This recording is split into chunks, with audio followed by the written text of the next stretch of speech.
जस केरा के पात में पात पात में पात मिलते। 6743 जातियाँ हो गई। मनु बाबा ने तो 4 ही वर्ण बनाया था भैया, ये 6743 कैसे हो गई? सब में स्तरीकरण कैसे हो गया? सब में ऊंच नीच की भावना कैसे पैदा हो गई? सब में सामाजिक प्रतिबंध कैसे हो गए? सब में खान पान पर प्रतिबंध कैसे हो गए? और ऐसे में हम कहते हैं एक रहोगे तो जुटेंगे तो माने बटेंगे तो कटेंगे। अरे पहले अपने को तो जोड़ लो भाई, पहले अपने को तो सागा भाई मान लो। पहले जो आपके अधिक छोटे भाई हैं उनको तो अधिकार संपन्न बना लो। पहले उनको तो अपने बीच बैठा लो, उनको तो अपना बना लो।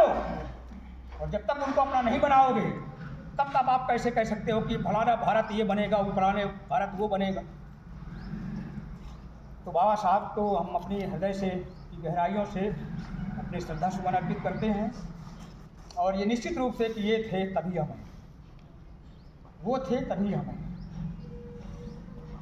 बाबा साहब अगर ना होते तो शायद हम यहाँ पर नहीं होते, ये सच्चाई है।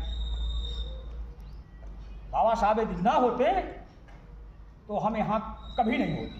मंगल भैया पानी पिला। और इसलिए आज के इस दिन में इस महान आत्मा को श्रद्धांजलि देने के लिए अनायास ही जब कभी इनके सामने इनके फोटो पर तस्वीर आती है तो दिमाग में एक चिंगारी आ जाती है। संघर्ष का एक प्रतीक, ये अपने अधिकारों के लिए जीवन भर जिसने अपमान का घूंट पिया हो, जिसने अपनी परवाह न करके, अपने खुद परिवार की परवाह न करके संविधान सभा में, तो पटेल ने यहाँ तक कहा था कि संविधान सभा के हम दरवाजे क्या खिड़की और रोशनदान भी बंद कर दिए हैं, देखते हैं अम्बेडकर कैसे उसमें प्रवेश करता है।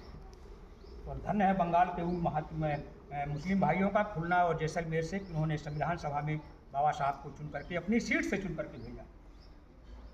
नहीं तो संविधान सभा में अगर ये नहीं होते, ड्राफ्टिंग कमेटी के चेयरमैन नहीं होते, तो शायद ये मौलिक अधिकारों की व्यवस्था भारतीय संविधान में नहीं हो पाती। और 5 बड़ी प्रमुख बातें हैं इनको संविधान निर्माता कहने की। मैं आप लोगों से के बीच में ये बात शेयर कर रहा हूँ।